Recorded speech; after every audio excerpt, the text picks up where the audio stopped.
अभी तक आपने क्या देखा, बहुत सारे वॉक अराउंड देख लिए हैं आपने Hyundai Alcazar के, और किसका इंतज़ार कर रहे थे, मेरे टेस्ट ड्राइव का, जहां पर मैं आपको बताता कि ये परफॉर्म कैसा करती है। तो मैंने क्या किया है, शुरुआत कर रहा हूं इसके पेट्रोल इंजन से, क्योंकि इसमें एक नया पेट्रोल इंजन इंट्रोड्यूस किया गया है जो कि 2 लीटर वाला है और ये 159 PS की शक्ति देता है और 191 Nm का टॉर्क देता है। तो क्या ये बढ़िया परफॉर्म करता है? तो क्या ये 7 लोगों को बिठा कर चलने के काबिल है? तो क्या ये गाड़ी आपको सेटिस्फाइड करेगी? ये सब कुछ जानेंगे इस टेस्ट ड्राइव में। तो चलिए शुरू करते हैं।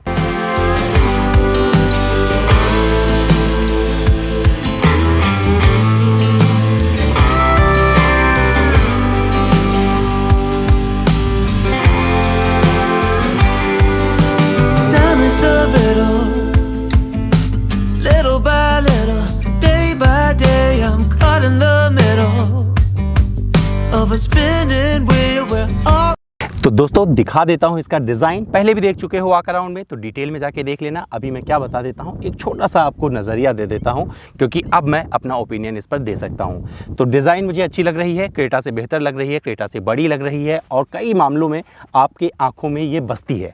क्यों? क्योंकि इसमें कैस्केडिंग आपको ग्रिल मिलता है, आपको क्रोम का भरपूर इस्तेमाल मिलता है इस ग्रिल के चारों ओर, और पहले से ज़्यादा बड़ा है अगर क्रेटा से तुलना करेंगे तो।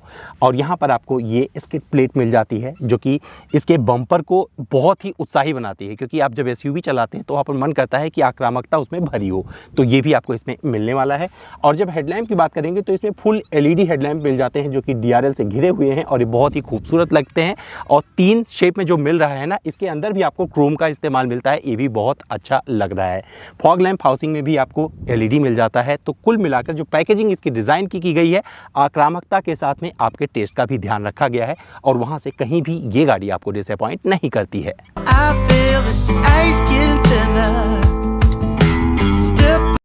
तो रिव्यू का मतलब क्या होता है कि इसमें हर बात की जानकारी आप तक पहुंचनी चाहिए। तो मेरे पास कुछ डेटा है तो आपको बता देता हूं, क्योंकि बहुत सारे लोग इसे क्रेटा से कंपेयर करके देखते हैं, तो आपको थोड़ा सा नज़रिया देता चलता हूं, डेटा आप समझ लीजिए। तो क्रेटा 4300 मिलीमीटर लंबी थी, जबकि इसकी जो लंबाई है वो है 4500 मिलीमीटर, यानी कि 200 मिलीमीटर का इजाफा हुआ है। हाइट की बात करें तो आपको बता दो, जो क्रेटा की हाइट थी वो थी 1635 मिलीमीटर, और जो एल्काजार है इसकी हाइट है 1675 मिलीमीटर, यानी कि 40 मिलीमीटर का इजाफा इसमें भी आपको देखने को मिलेगा।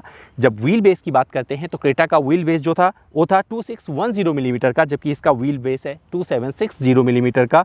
150 मिलीमीटर का इजाफा इसमें आपको मिलेगा, तो इसे आप एक नज़रिया ले सकते हैं। साथ ही अगर आप ग्राउंड क्लियरेंस की बात करेंगे तो 190 mm का ग्राउंड क्लियरेंस आपको क्रेटा में मिलता था, और इसमें आपको मिलता है 200 मिलीमीटर का ग्राउंड क्लियरेंस।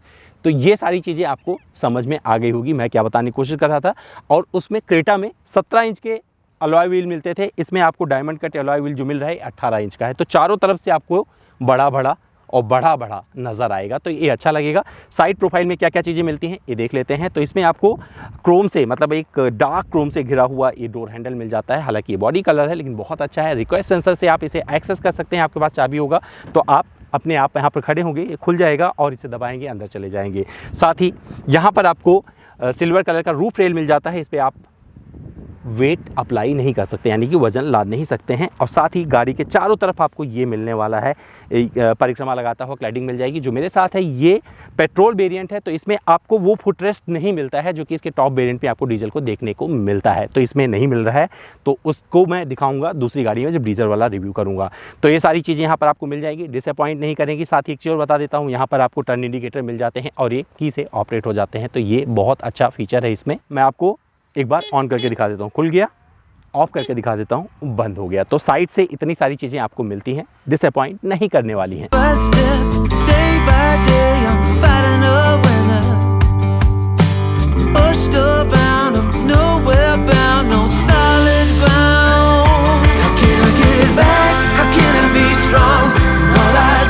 अब मैं आपको दिखा देता हूँ इसका रियर में आपको 2.0 की बैजिंग मिल जाएगी, क्योंकि ये पेट्रोल इंजन है, अल्काज़ार मिल जाएगा यहाँ पर क्रोम से, ये इस पर पट्टी पर लिखा हुआ, और साथ ही LED टेल लैंप मिल जाते हैं। और यहाँ पर आपको कुछ भी ऐसा नहीं मिलने वाला है जिससे लगे कि आपको कुछ चीज़ें कमी छोड़ दी हैं कंपनी, तो अच्छा लगेगा। डिफॉगर मिल जाता है, रियर वाइपर मिल जाएगा, और यहाँ पर आपको रियर जो स्पॉइलर मिल रहा है यहीं पर स्टॉप माउंट लैंप मिल जाता है, और इसमें शार्क फिन एंटीना आपका स्वागत करता है। और जब आप नीचे झाँकेंगे तो यहाँ पर जो रियर बम्पर मिल रहा है इस पर सिल्वर कलर का ये पूरा जो इस्तेमाल किया गया है बहुत अच्छा लगता है। और साथ ही 1 2 3 4 इसमें पार्किंग सेंसर मिल जाते हैं।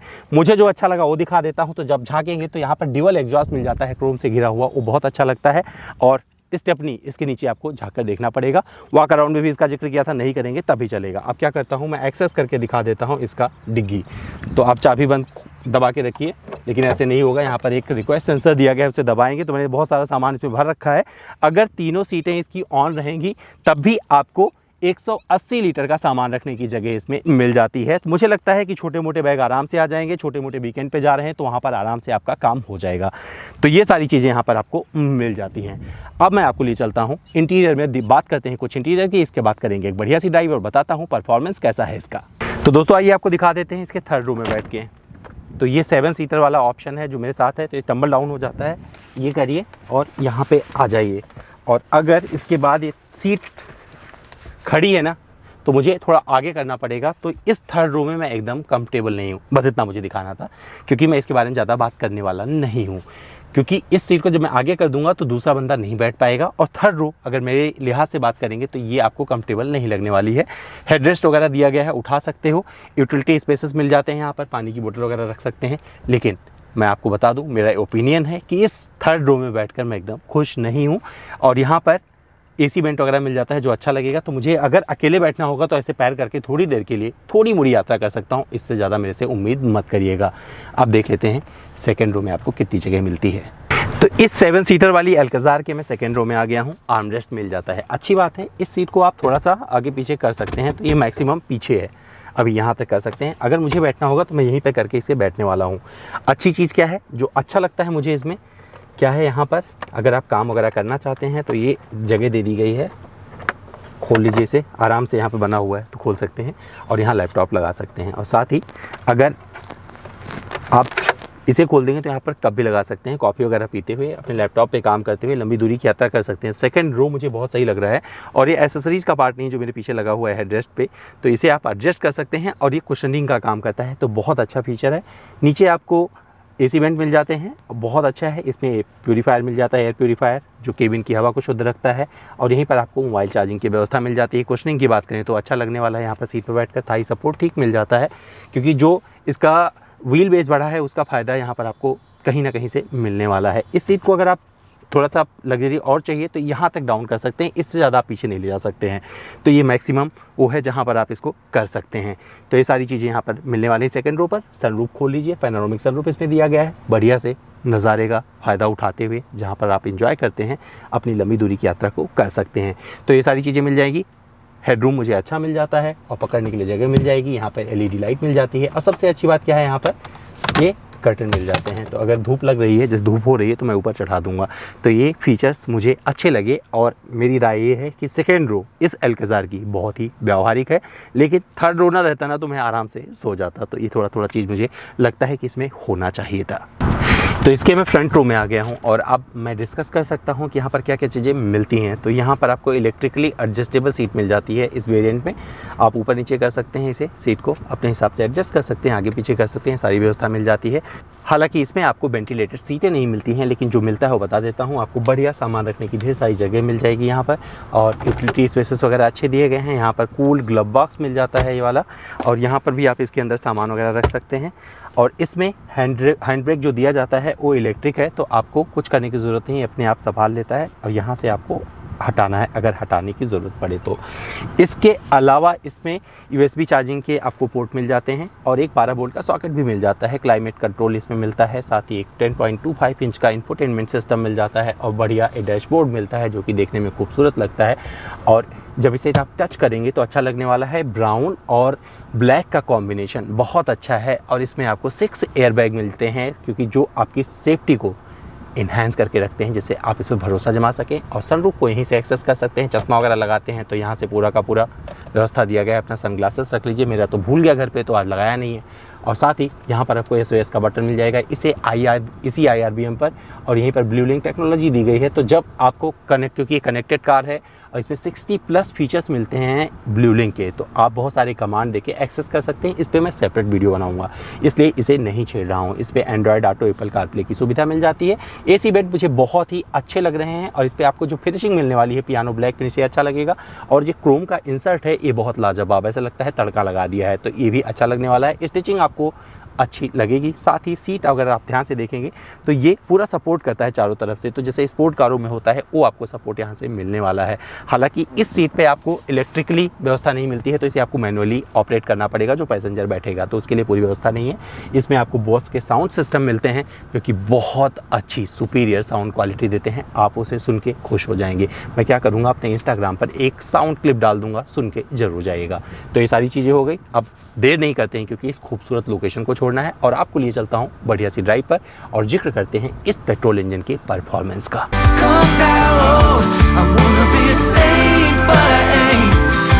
तो दोस्तों आइए चलाकर देख लेते हैं अल्काज़ार के इस पेट्रोल वेरिएंट को, और आपको बताता हूं कि कितना मज़ा आता है चलाने में। तो जब शुरू करते हैं आप फर्स्ट गियर से, तो आप ये मानकर मत चलिएगा कि आपको फटाक से बहुत सारा ऐसा परफॉर्मेंस मिलेगा जहां पे आपका दिल खुश हो जाएगा। तो आपको लीनियर पावर डिलीवरी मिलती है। अगर आप उत्साही ड्राइवर हैं, आपको बहुत मज़ा आता है भगाने में गाड़ी, तो मुझे लगता है आप डीजल ज़्यादा प्रेफर करेंगे। हालांकि 1.4 लीटर टर्बो इसमें कंपनी लॉन्च कर सकती है, उसका इंतज़ार भी रहेगा, लेकिन ओवरऑल जो एक्सपीरियंस है अब उस पर मैं आपको अपनी बात बताता हूं। तो परफॉर्मेंस में जब मैं फर्स्ट गियर पर जाता हूं, तो आपको बता दूं फर्स्ट गियर में जब मैंने इसे उठाया तो मुझे लगा कि कहीं पे मतलब ऐसा ना हो रहा हो कि थोड़ा सा पिकअप नहीं मिल रहा है, लेकिन ऐसा नहीं है। जब थोड़ा सा आप यूज टू हो जाते हो तो आपको ये समझ में आने लगती है। हल्की एक गुड़गुड़ाहट भी आपको मिलती रहती है, क्योंकि पेट्रोल इंजन है तो थोड़ा सा आपको अंदर से थपथपी भी मिलती रहती है कि भैया आप एक बढ़िया गाड़ी चला रहे हो जो 7 सीटर है, और आप इससे बहुत कुछ करने की सोच सकते हो। माइलेज का जिक्र अभी नहीं कर सकता, क्योंकि जो कंपनी दावा करती है वही मैं आपको लिख दूंगा, आप देख लीजिएगा। अभी माइलेज का जिक्र करना इसलिए सही नहीं रहेगा क्योंकि अभी थोड़ा चलाना पड़ेगा, तब समझ में आएगा। अगर 100, 200, 400 किलोमीटर चलाओ तो माइलेज कैसे निकालोगे, और मैं टैंक टू टैंक करने में बिलीव करता हूँ, तो कभी माइलेज टेस्ट बाद में लेके आएंगे। हाई स्पीड की बात करें तो आपको बता दूं कि आराम से 120 तक ये क्रूज़ करती है। जिस रास्ते पर हूँ यहाँ पर 120 अलाउ है, इस वजह से गाली मत दीजिएगा। तो मैंने यहाँ पर चलाया है, और अगर आप नॉर्मल फैमिली के साथ चल रहे हैं तो 90 से 100 का वो स्पीड होगा जहाँ पर ये सबसे ज़्यादा खुश रहने वाली है और आपको खुश करने वाली है। ये अल्काज़ार पेट्रोल 2 लीटर में जो मैं उम्मीद कर रहा था, जो मुझे चाहिए था, वो इस अल्काज़ार में मिल जाता है। अच्छा लगता है। स्टीयरिंग का जो फीडबैक है वो बहुत अच्छे से मिलता रहता है, और जब आप किसी कॉर्नर से निकल रहे होते हैं तो पॉस्ट करने पे ऐसा नहीं लगता कि आप 7 सीटर गाड़ी चला रहे हो। जहाँ पर थोड़ा सा इसने उत्साह नहीं दिखाया, तो वहाँ पर भी अपने भरोसे को कायम रखते हुए आपको आगे निकाल देती है। इसे चला रहा हूँ उस आधार पर आपको मैं बता सकता हूँ। और आपको सबसे अच्छा फीचर मुझे इसमें लग रहा है कि जैसे आप कहीं पर टर्न इंडिकेट करने के लिए करोगे, जब मुड़ने के लिए, तो यहाँ पर एक शुरू हो जाता है, आपको विजुअल मिलने लगता है इसके कैमरे के साथ, तो वो अच्छा लगता है। तो आप बहुत अच्छे से सपोर्ट के साथ गाड़ी चला सकते हैं सेफ्टी के जरिए। मौसम अच्छा है, आप सनरूफ खोल सकते हैं, पैनारोमिक सनरूफ इसमें बेस वेरिएंट से ही मिल जाता है, तो अच्छी चीज़ है ये है, और आपको प्रीमियम फील इसमें मिलने वाला है। अगर और परफॉर्मेंस की बात करें तो जब आप किसी कच्चे रास्ते से निकल रहे होते हैं तो वहाँ पर आपको इस गाड़ी का जो सेटअप है, सस्पेंशन सेटअप सच में बहुत ही बढ़िया बनाया है। उसने मुझे इम्प्रेस किया है, क्योंकि काफ़ी ख़राब रास्ते से गुजरा हूँ मैं इस एक्सप्रेस वे तक पहुँचने के लिए, जो ईस्टर्न पेरीफेरल जिसे आप बोलते हैं, तो वो मुझे बहुत अच्छा लगा, और आराम से मैंने वहाँ से गाड़ी अपनी निकाली। तो अगर कोई स्पीड ब्रेकर झटके से भी आप कुदा दोगे तो वहाँ पर क्या फ़ायदा मिलने वाला है कि आपके पीठ को ज़्यादा चोट नहीं लगेगी, और आप आराम से उस चीज़ को मैनेज कर पाओगे। जब आप टॉप स्पीड की तरफ बढ़ रहे होगे, 5th गियर में गाड़ी चला रहे होगे, तो 6th गियर का डिमांड भी फटाक से आ जाता है 80 के बाद में, तो आप उसे डाल दीजिएगा, अवॉइड मत करिएगा। माइलेज आपको बढ़िया मिलने वाला है। अगर आपको और बढ़िया माइलेज चाहिए तो उसके लिए कुछ करने की ज़रूरत नहीं है, आप क्रूज कंट्रोल पर इसको शिफ्ट कर दीजिएगा। और चलते चलते मैं एक चीज़ और बता देता हूं, क्योंकि बहुत सारे लोग पूछते हैं माइलेज क्या मिल रहा है, तो जिस पे माइलेज मुझे नज़र आ रहा है वो आपको बता ही देता हूं। तो 11.9 किलोमीटर प्रति लीटर का माइलेज ये गाड़ी के जो सिस्टम है उस पर नज़र आ रहा है, ये मुझे दे रही है।